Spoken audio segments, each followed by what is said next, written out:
মানুষ হওয়ার জন্য, গুণের মানুষ হব কেন? মাওলার দিদার পাওয়ার জন্য। এদিকে ইঙ্গিত করে আল্লাহ বলেন, আর রহমান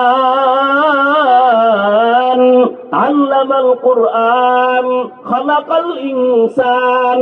আমি এমন রহমান, আগে কোরআন শিখাইছি, তারপরে মানুষ বানাইছি। আমি আগে মানুষ বানাই নাই, আগে কোরআন শিখাইয়া মানুষ বানাইছি। অর্থাৎ কোরআন হাদিস শিখিয়া যারা ইবাদত করবে তারা গুণের মানুষ। এদের জন্যই আমি রহমান, আমি দয়াময়, আমি তাদের জন্য জান্নাত দিব। আল্লাহ আমাদের সবাইকে গুণের মানুষ হইয়া কবরে যাওয়ার তৌফিক দান করেন। গুণের মানুষ হওয়া লাগবে না?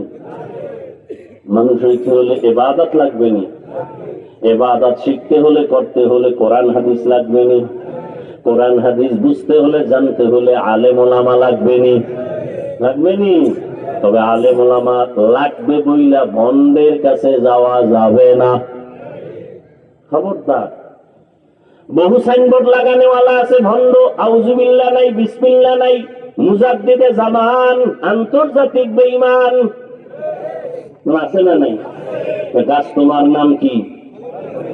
পীর সাহেব তোমার পরিচয় কি? বলে আমার মুরিদ হলো আসল পরিচয়।